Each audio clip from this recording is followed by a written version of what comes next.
Good morning, everyone. Good evening.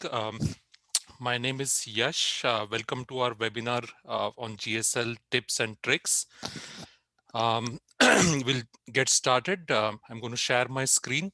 The objective of today's webinar is GSL is a big topic, right? But I want to make sure I seed you with some ideas, some common tips and tricks that I have found very useful. So I have a short presentation and then we will dive straight into the demo.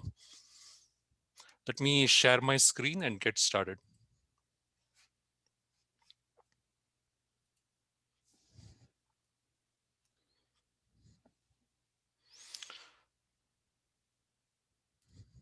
A little bit about myself. My name is Yash. I've been with Checkpoint Dome9 for the last 3 years. I originally started with Checkpoint with Dome9 and later on after the acquisition continued with Checkpoint. I'm certified with AWS security and with Kubernetes as well. And currently I'm leading the post-sales customer success team. When we talk about the compliance engine, I just want to lay some basic things, and then we will dive straight into GSL, how to use functions, stuff like that. I'm sure most of you have seen this, especially coming from one of the major cloud provider background. So this is the AWS shared responsibility model. You can see at the bottom we have the cloud provider foundation services and global infrastructure, and the cloud providers themselves are responsible for securing this, which is referred to as security of the cloud. But on top, there is a lot of things for which we are all responsible as customers. So this is platform, apps, IAM, OS, network, firewall, security groups, encryption, things like that. So the top area, this is the area in which the CloudGuard native Dome9, the compliance engine, and GSL can help you with. I just want to briefly touch on how the compliance engine works, especially for people as they go through GSL. Sometimes it can be confusing, so it's important to understand what really happens behind the scenes. So to start with, the solution that we have, the CloudGuard native is it's a SaaS solution and it's agentless. So the integration, if you're dealing with AWS, is primarily through a cross-account role.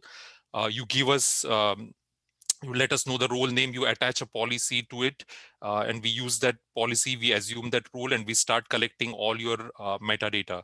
So the key thing I want to mention here is for purposes of compliance, we can use just read-only permissions, because we are just collecting all your metadata and then we are running compliance rules on top of it.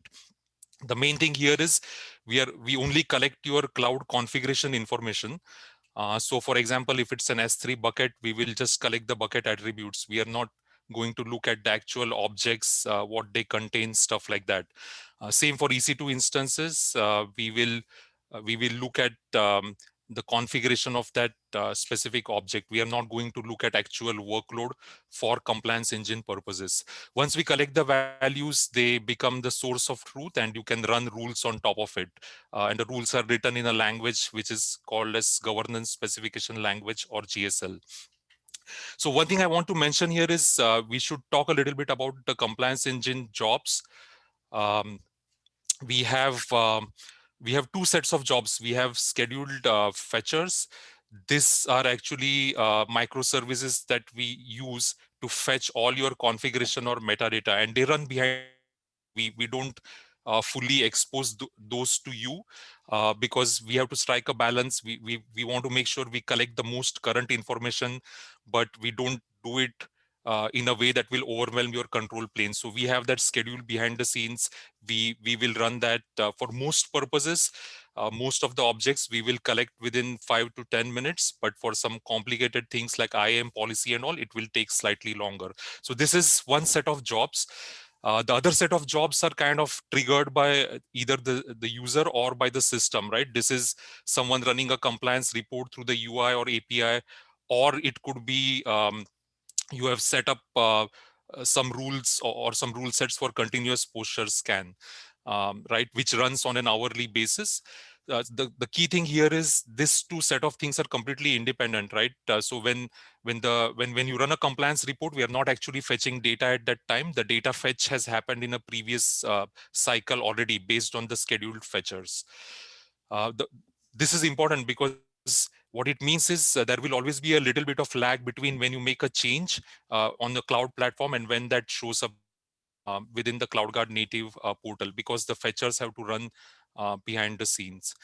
So if for example, if you want to do some remediation, you made a fix, you'll have to wait for some time till it actually shows up.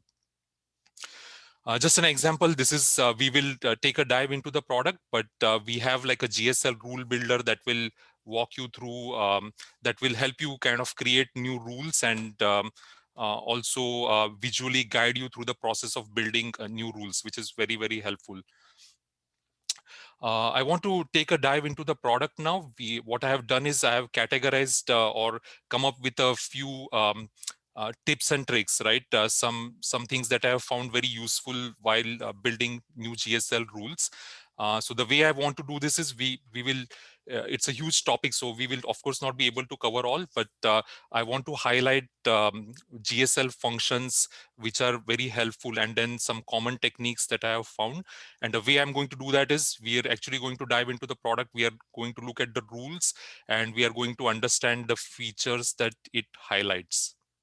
So let me just pull up my demo environment and then make sure that, so I've created this 4 different rule sets that illustrate different features.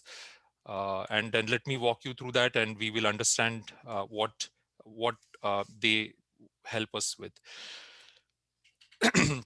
So this is my training bundle 1, and all this information will be available. You can reach out to me, and I can send you all this information as well after we finish this webinar. What I'm going to do is I'm going to run this rule sets that I have pre-created on my demo account, and then we will walk through what it helps us illustrate, right?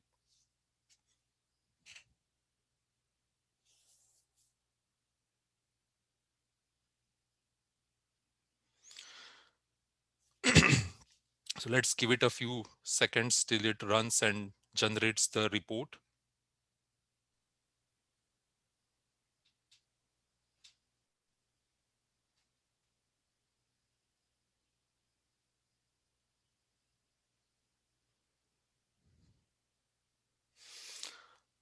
Okay, so we have 5 rules here. I want to start with the very basics. So, and just highlight a few things here. So this is a very simple rule. This talks about S3 bucket, and that S3 bucket should have versioning.status enabled. So I just want to highlight a few things here. The first thing is, I think everyone understands this, but I'm just going to mention it. When we look at these numbers here, what this tells me is that on this specific cloud account, I found like 61 buckets, 61 S3 buckets. All of them are relevant, and I found that 50 are non-compliant. So we list all the 50 failures here. You can see there are 50 items. We do not keep, within this report, we do not keep track of things that have actually passed this control. But what I want to mention is it's really easy to understand. There are some features here that will help you. So for example, when we search for status, right, you can just look for it because we are looking for versioning.status. You can see that out here it is off. But we are checking for it to be the keyword enabled, right? So it doesn't match. That's why it is actually being marked as non-compliant. What you can do is if you go to the cloud provider AWS side, you go to this bucket and you actually change it, and you give it 5 minutes and you run this rule again, you will find that it will be marked as enabled. That's what we will capture, and then it will fall off this failure. So just wanted to kind of start with the very basics. Um, the other rule I want to show you here is we this is for actually checking S3 security groups and making sure that there is no ingress allowed from quad 0 and on port 22. So a common question that I get here, so you can look at the logic here, right? This is all text.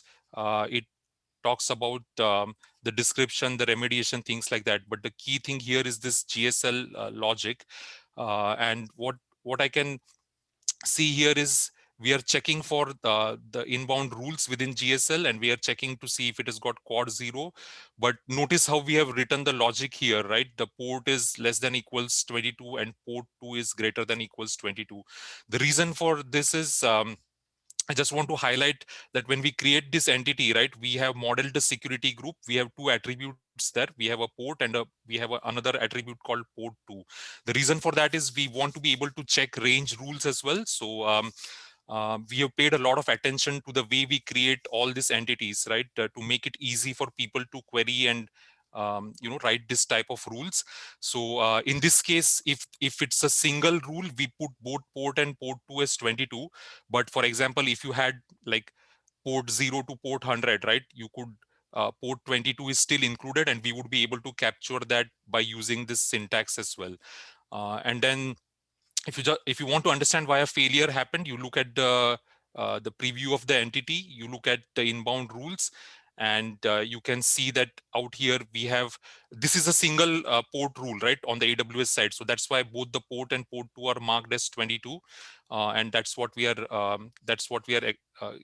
able to capture and show you the failure here. So these are just the basic things. What I want to highlight is when we create new entities, we do pay a lot of attention to how we are modeling that to make sure it matches with the cloud provider, and that you can write rules very easily for that. So it's designed for people to write rules and write their own custom rules as well. Um, the next rule I want to highlight is, and the feature here, right? This is a rule that checks to see if we have MFA enabled for IAM users that have a console password. So you could have, if you're familiar with AWS, you could have users that have console password, but you could have some users that have only API keys just used for automation, right? So the check here is to make sure that the MFA is enabled for IAM users that actually have a console password that are logging in, not for ones that have an API key, right? So what I want to highlight here is anytime you are looking at a, and hopefully this will help you form an association, right, as you try to create your own rules. The key thing here is, anytime you want to check a subset of users, right, this is not all IAM users, this is IAM users with a specific condition. What that means is I have to think about using a where clause, right? That's what I'm going to be looking at. So in this case, um, we write the rule in a way where we say that if the IAM user has password enabled equals true, and that means it's actually a console user, only then we have to check for MFA active, for the MFA active, right? So just remember this whenever you are checking a subset of users, just make sure that there is a where clause with a specific attribute that you are checking. So that's the key thing that I want to mention here.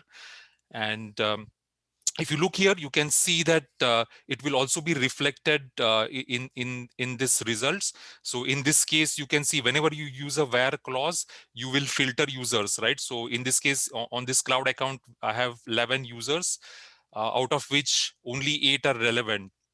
By that, what I mean is only 8 have actually password enabled equals true, and then all 8 of them are non-compliant, right? So we are not checking all 11. The control requires us to only check 8, and that's exactly what we are doing here.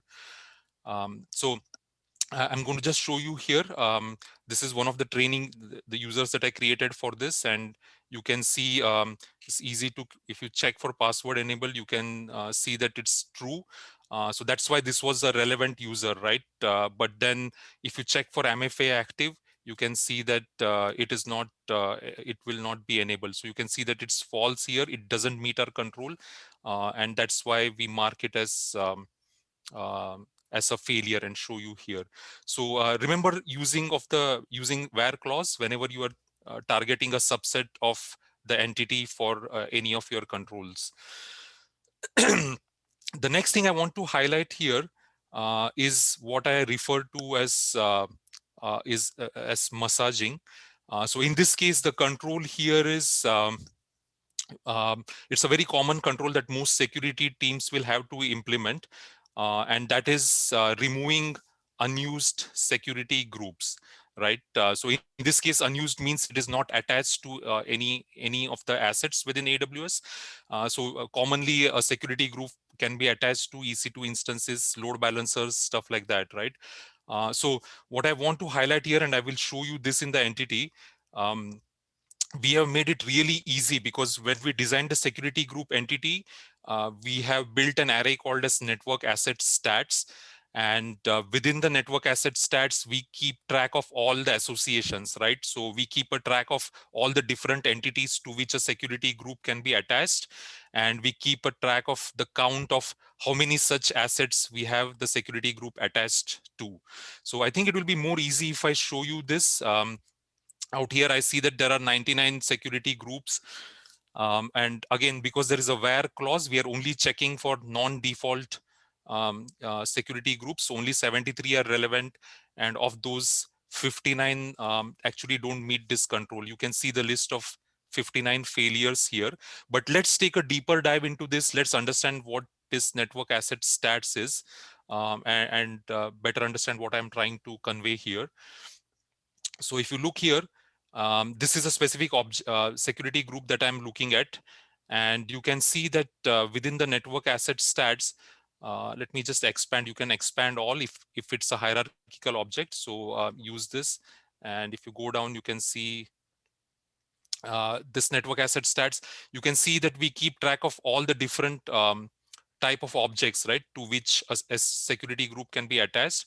And you can see here that this security group, it is not attached to any ELBs because the count is 0. Same for instances, RDS, all the different type of objects. And the main thing here is to understand that we keep track of all this. This is what I mean by massaging, right? So we are looking at the security group, we keep adding this. If, for example, this was attached to an instance, we would increment this count by 1, right? So we keep track of all that for you, and we make it really easy for you to write this query. So in this case, you will notice that each of this object is 0, right? That means the security group is not really attached to any of the instance, RDS, Lambda, or any of the other objects to which it could be attached. So therefore, we are concluding, because the count is 0 for each of these objects, for all of these, that's why we are concluding that it is an unused security group. And you will notice that the expression here is contain all. We will talk a little bit towards the end, but when we say contain all, it means each of this count has to be 0, right? So that's why when we see that each of this is 0, that's how we are concluding that it's a unused security group. So the theme here is the same. I just want to make sure that people understand this. We have built this array. We have made it very easy for you to we keep track of all this because we are within your environment. We can keep track of all the different asset types, and we can increment this and make it very easy for you to write this type of queries. The last one I want to mention, this is also another example of massaging. In this case, what I want to highlight is this actually checks to see if we have multiple ports open on a single instance, right? So if you go to the AWS side, you can attach multiple security groups to a single instance, right? And some customers follow that pattern. In this case, what we are doing is we will keep track of all the security groups within the instance entity, just like how I talked about network asset stats, right? Similarly, we massage the instance with all these different um, security groups, and we also create a combined inbound rules array, which will have all the security group rules across all the different SGs attached to it. So that makes it really, really easy, because you don't have to look at all the SGs. You just look at this inbound rules array, and then you can query for all the different port types if that is a need. So let's look at it a little bit better to understand what I'm talking about. I have this instance here within a VPC that I created for this demo. And if I look at this, I can see that there are multiple security groups attached. Let me just pull that up. And you can see that I have found 8 of this. So it's really easy. You can just go up and down and you can search for specific things. So you can see there is an array of 3 security groups here, right? So this is group 0, this is another security group here, and then there will be another at the bottom, right?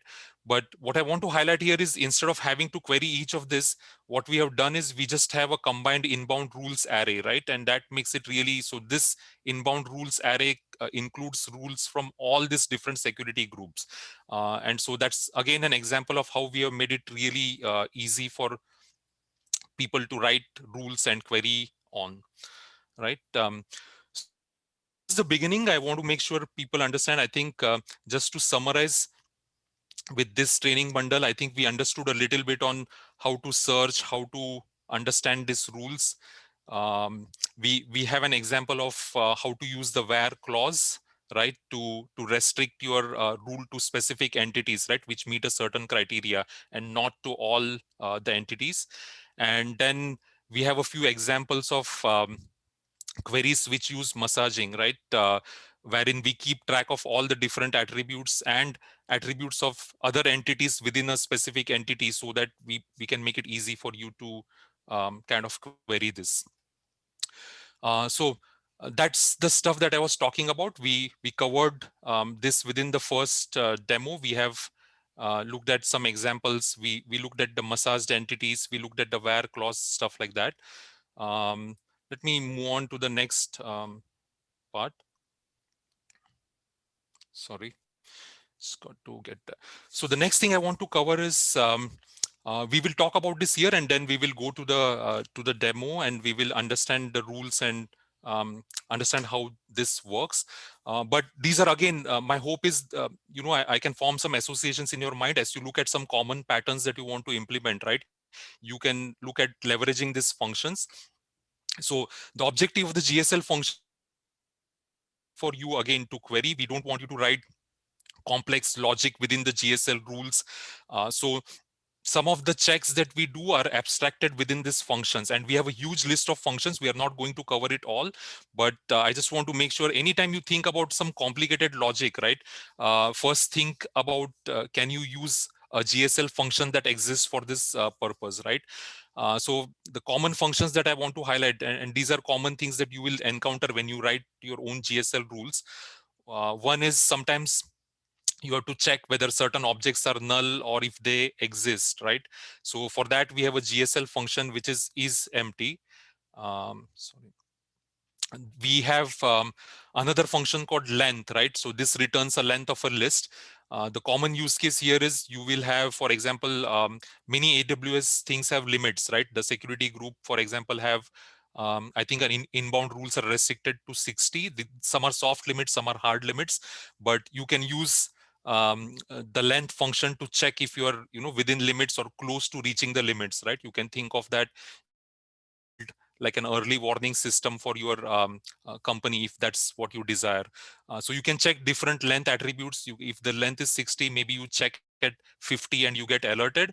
That way you know that you are not reaching or you're not close to the soft limit or hard limit of limits of AWS limits. The other function that I will mention is in. What the common usage of this is, you sometimes want to check if a specific attribute, right, is in a certain list of approved values, right? So in this case, for example, the instance with image in, so you can create that list and you can check whether this image is in an approved list of images, right? So anytime you think about that, you can use the in function.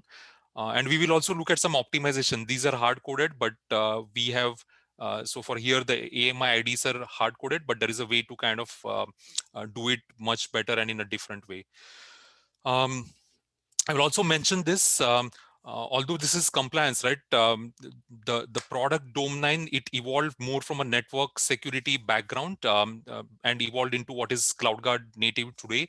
So the reason I mentioned that is we have a lot of networking functions already built in, right? And I think I see many customers, they try to write complicated logic, and if you look at functions, especially the network function that GSL provides, you could kind of leverage that and avoid a lot of those kind of logics within your GSL statements. So the common ones I want to mention is we have a function called isPublic that checks, whether it's a public within a public CIDR or not.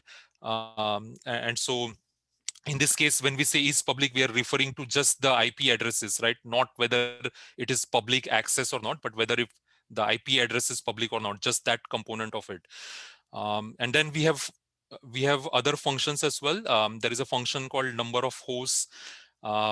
This is useful if you want to check the degree of your exposure, right? Is it exposed to 256 hosts, or is it exposed to 14535, or what is your degree of exposure? Sometimes even if it's exposed to like a slightly lower set of hosts, that means it's not as serious, right? If it's exposed to the whole world, that elevates your risk. So you can use this function to gauge the degree of exposure, right? Is it from a wide network, is it narrow, or is it exposed to the whole world, things like that.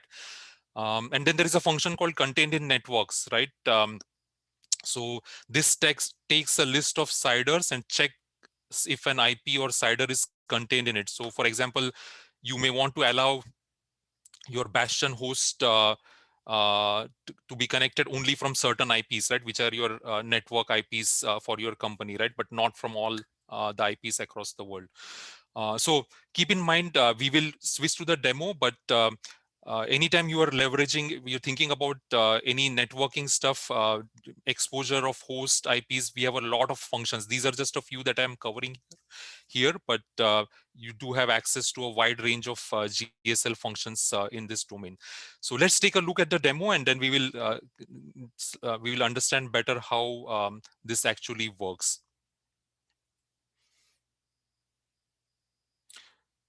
So let me get back to another rule set. So I have this rule set which I've created for this demo to highlight these features within GSL. And I'm going to run it on the same account, and then we will review the results and take a slightly deeper dive.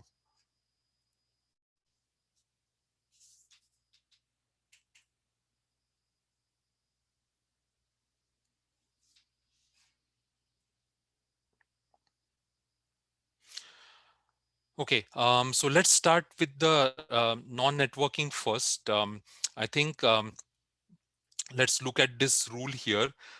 So in this case, I have a rule that uses the length function, as I mentioned. So we are checking the inbound rules. I wrote a dummy rule because I want to highlight the failures and bring it up. In practice, this would be more like you would check whether the inbound rules have a length of 50 or 60, right? Which is less than 50, because that's what is the AWS limits, and you would get an early warning system, but in place. So in this case, what we are checking is the inbound rules, is the length greater than 5, and if it's not, it should be marked a failure. So all of this, whatever is failed here, they have a length which is less than 5.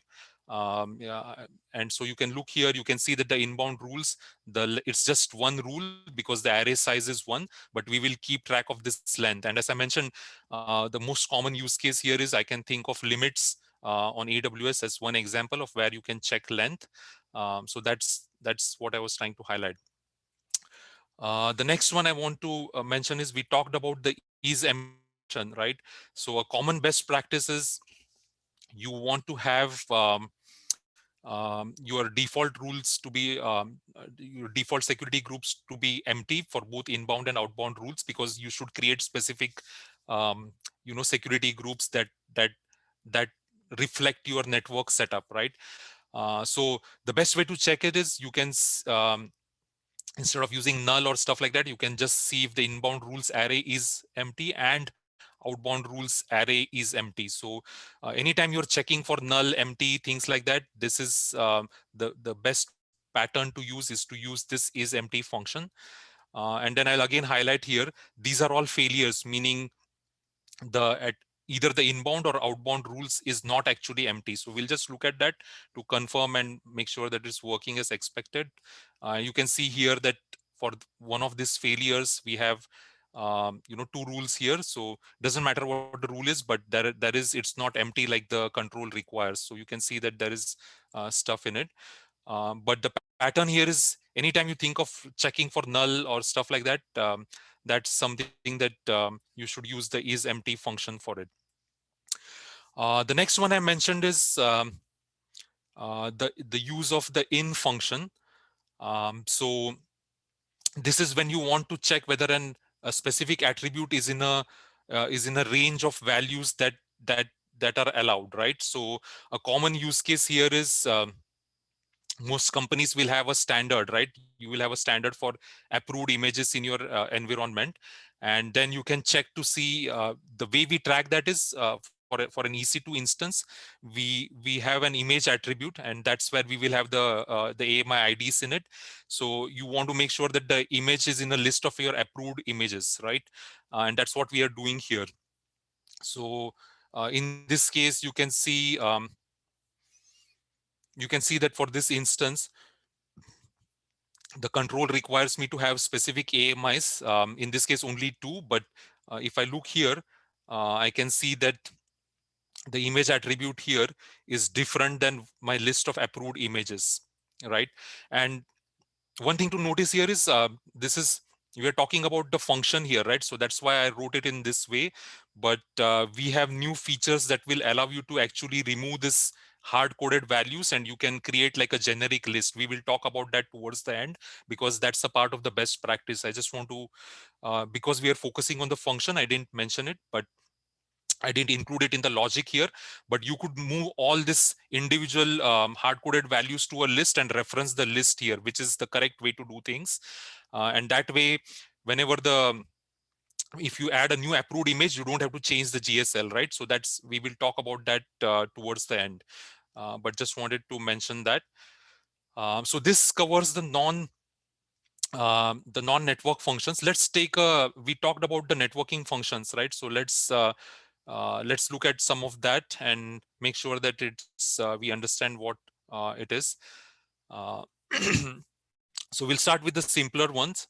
So this is checking for, if you have a PCI compliant instance, right? Then mm, you might want to make sure that it doesn't have exposure to public IPs, right? So the way we check that is we check for key and value pair if you have tagged it that way, and then you check the inbound rules array. The only thing you have to check is you have to see if it contains, or if it's with a scope that is public.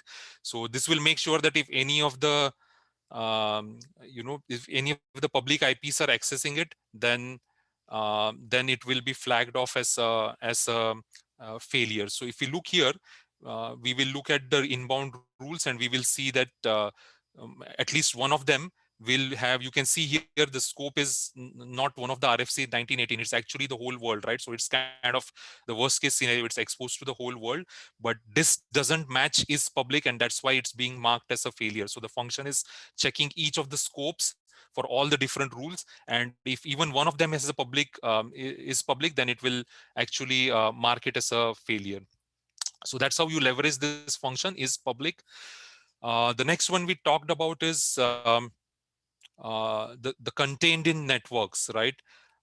So in this case, the control here requires us to scan the security groups, and for especially for your bastion hosts, right? And make sure that all the inbound rules are within specific company IPs, right? So for example, this may be my company IPs, and we want to make sure that the scope is in this networks, right? So note that, uh, so the main difference here is that if you use in, we have the function in, right, which I talked about. The in is a literal match, right? But in this case, we don't want just this IPs. These are actually CIDRs, right? So we want to make sure if it is any of the CIDRs in this, it is matched, not just this literal CIDR blocks, but any of the IPs within this, right? So that is what, when we look at the scope, we will expand this and we will do the matching, and we will make sure that if it's within this CIDR block, then that's what will trigger this rule, right? So if we look here, we can again check, and we will try to understand why it failed. So the control requires all inbound rules for this type of instances to be within this scope. That means if it's failed, it tells me that at least one of the inbound rules doesn't have this scope in it, right? And so we will look at it and see if that's the case. I can see again, I've made it simple to highlight failures, and you can again see here that because this has got the quad 0 in it, that actually doesn't match this scope, right? It's actually exposed to the whole world. It's the worst case scenario, and so that's why this control is failing. But this is, if we didn't have this function, you would have to think about the logic of expanding all these CIDR blocks and understanding what it meant. But because we have this, you can just write it in a very simple logic that just checks whether the scope is contained in this network. I think I'm having one more rule here. Let's make sure that we cover that. Okay, so we talked about the degree of exposure, right? And function for that. The network function for that is what is called as number of hosts, right? So in this case, we may have a control that says, anything that is exposed to more than 256 hosts, right? We consider that as a wide exposure. So we don't want that, right? So we want to make sure that our security groups are not allowing that type of exposure on port 22, because you might not want to expose your SSH to those number of hosts. So again, we are just checking the scope, which is the source of your AWS security groups, and we are just making sure that once you pass it, we will look at it, and if the CIDR allows more than 256, we will flag it off as a failure. So in this case, let's look at one of the failures and see what comes out of it. So I've created this GSL training group just for this demo, and if I look at it, again, this is exposed to the whole world, right? So this will, when we pass this, what is happening is this scope is being evaluated, and we are concluding from the function that it's exposed to much more than 256 hosts, because it's quad zero. It's actually the entire IPv4 range, right? So it's it's much greater than 256, and that's why it's failing and it's being marked as a failure. So I think in summary, what I want to highlight here is think about the common patterns, right, of using functions. Especially, I want to also highlight this networking functions. We have our own rules. If you look at our rule sets that we supply, we will use a lot of these things to gauge the degree of exposure, things like that. So if you are thinking of your own logic, make sure that you leverage the functions, because whatever we use in our own rules, right, the same capabilities, the same, all those GSL functions are exposed to you as well. And I think especially in the networking space, make sure that you look at the list of functions. We covered just 3, but there are many more, and there are many more for Azure and GCP as well, which have different semantics than AWS. So anytime you're thinking about networking rules or security group exposure, just make sure you're aware of the networking functions. Okay, so we will move to the next set of things. See if we have that. I just want to talk a little bit about time functions. Many times you will have to check to see if, to compare timings, right? So that means it could be non-relative time. So you want to see if, if, for example, the instances are launched after some time, right? So that is, we support that. There is a greater than or less than operator for that. So we will non-relative times, and the way we do it is we will have to use this epoch timing, right? And you will have to convert the time to epoch time and then do the comparison. But many times you want to check relative timings, right? By relative timing means relative to when the GSL statement is actually launched, right, or run. For example, you might want to see if a specific login has happened in 90 days, or you might want to check if an access key was used in the last 90 days. Um, so,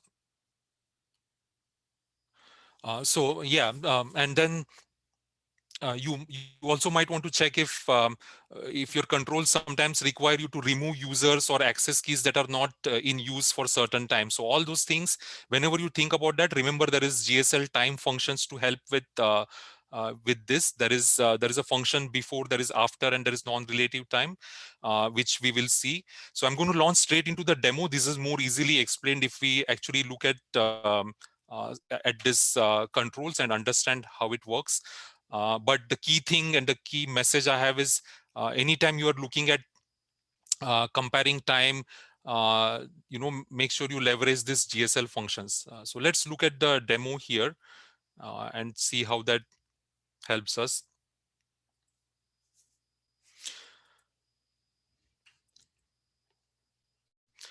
So this is another bundle I used for another rule set that I've created, and I'm going to run it on my demo account, and then we will review these rules and take a slightly deeper dive and understand how this time functions work.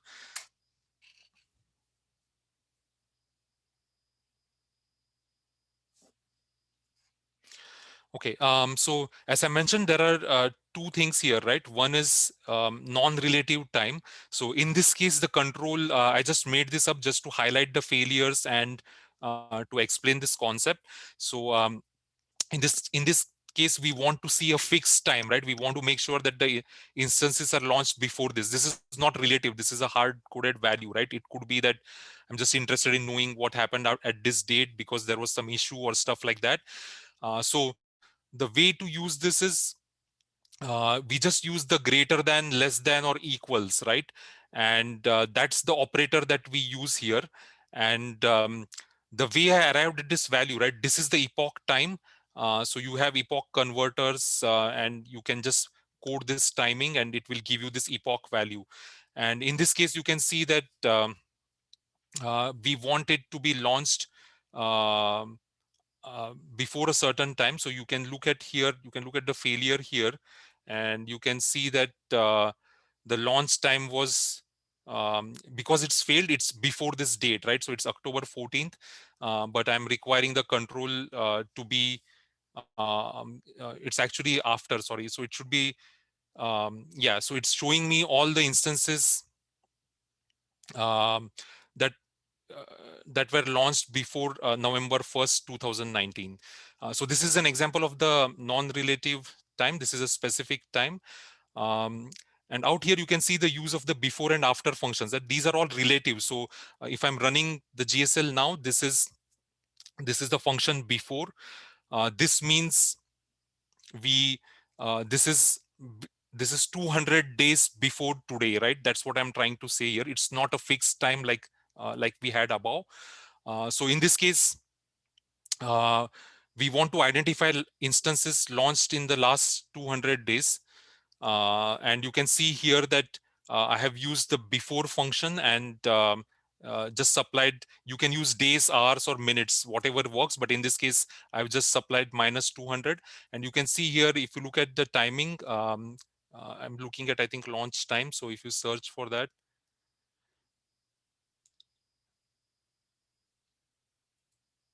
you can see that it's on Jan 28th. So it's still, less than 200 days. It's launched in the last 200 days, right?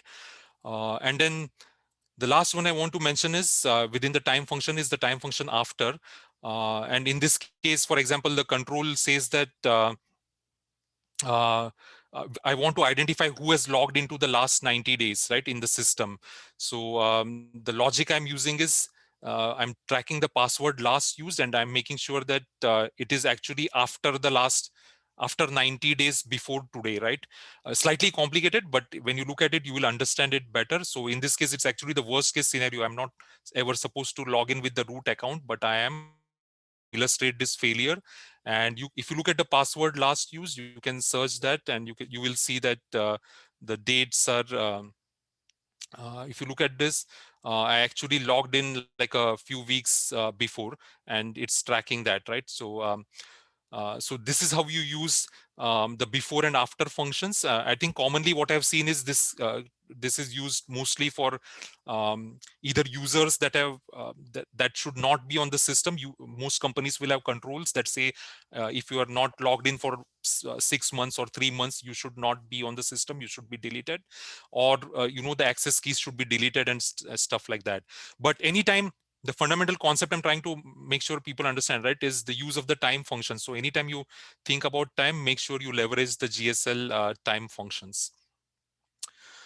So let's move to the final piece. I think we are in the last 15 minutes or so, and I want to talk just very briefly about expressions, and then I have a few other things that I want to cover as well, mostly like a set of frequently asked questions. So we talked about GSL functions, right? We talked about the network functions. We talked about time functions a little bit. We talked about the massaging of entities and how we make it easy to query. What I want you to know is we also have this concept of expressions, right? So there are common expressions that you can use, less than, not equal to, all the common thing. The like is for a mostly for a wildcard match. So you can use this comparison operators across expressions across all your attributes. And then you also have this contains expressions, right? So we saw some examples of that. We saw an expression, we saw an example of the contains all when we looked at the security group and the network asset stats, right? So there is contain any. So contain means contain any. You can use either contains or you can use contain any. It means the same thing. The contain all is a separate operator, and sometimes you might want to leverage an operator called as contain none. So we will see some examples here when we look at the demo. The last thing I want to mention is we also support completely the regular expressions. So if you have any more complicated needs, right, you can use regex, and you can use all the features that regex supports for more complicated matches, right? So I'll just quickly show you this, and then we will dive into the presentation and try to finish it in time. So I have another rule set that I have created for this purpose. And I try to keep it simple because my goal is to make sure I create some awareness on these functions, right? And that will enable you to kind of track and run things on your own.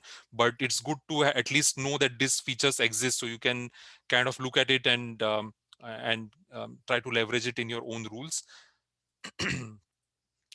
So I'm again running this set of rules on my demo account. And then let's take a look at these functions and at these expressions and understand what we are trying to do here. Okay, so I'll start with the simple ones first.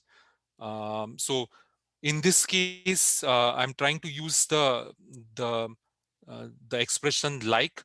So so what like does is it's mostly a wildcard match, right? So in this case, I want the control I have, and I've just made this up to illustrate the use of the like operator. So in this case, we want to make sure that there is instances do not have tags with key equals tier and value like web server. So this will match my web server or web server 1, web server 2, etc. So if you have a naming standard, you can put it here and you can use the like operator, right?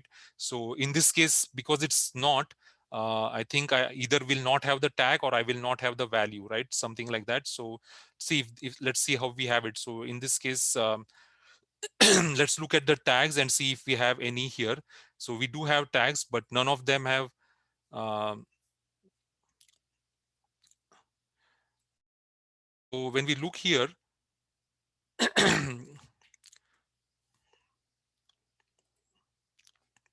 if you look at the tags, it should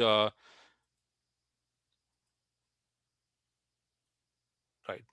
Um, okay, so in this case, we are searching for tier and web server. So it just matches web server, but it doesn't have um, um, the percent in it, right? So it's not matching this control. Um, the next one I want to highlight is the use of the contains any. So we saw an example of using the contains all, right? And that was in the network asset stat. In this case, I've put in a statement or a rule that checks whether the instance has a nick with default security group, right? With the name default in it. So we are saying it should not have nicks contain. That means when it fails, at least one of the nicks should have a will have a security group with the name default in it. So contain any means at least one should have it. Contain all means everything should have it, right? So if we look at one of this here, we look at the nicks. Let's see if this has it. And you can see that in this, we have different security groups. So there is different names. So one of them should have the name default in it. That's what the control, and you can see that out here this has the name default, right? So this is checking if any of this security it's contain any, so that means at least one should have that check, and that's why it's failing, because we saw that we have at least one security group with the name default in it. And then finally we should, this is an example of a regex match.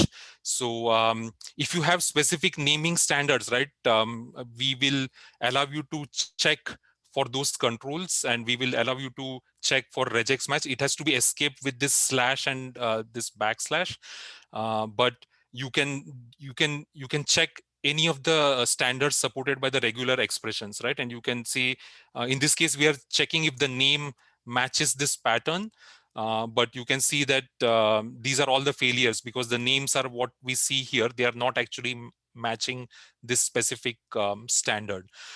So there is a lot of operators, but I just wanted to highlight a few of them. I just want to make sure people are aware, so you can look further into our documentation and build more controls around it. With that, I want to cover a few more things. We have finished some of the demos, and we've tried to understand a little bit about functions, some expressions, and how the attributes are within GSL. So let's go through the other sections and make sure we can finish it.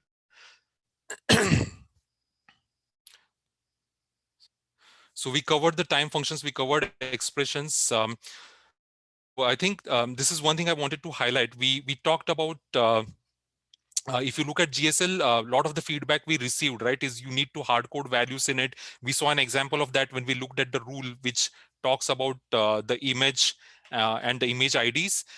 So that was an example of the old way of doing things, right? Because you need to hard code these values here.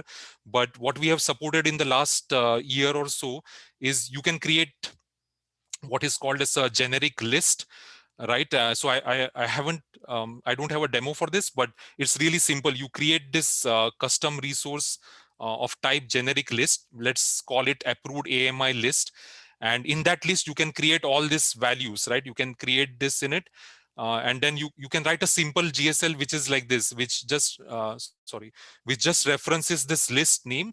The main advantage here is that if tomorrow you add a new AMI, right, you don't need to change the GSL logic because it's all in the list. You just go to this list that you have in CloudGuard and you just update the value there to the new to the new image that you approved, and that way your GSL stays the same. So just wanted to highlight that you can look at within CloudGuard, you can create this generic list, and then you can it's a sort of a value pair, and you can just add whatever values you want within that generic list, and then you can query the generic list using this dollar list syntax, right? So it allows for a much cleaner separation because your GSL is independent of the actual hard coded values that we had, which is one of our best practices.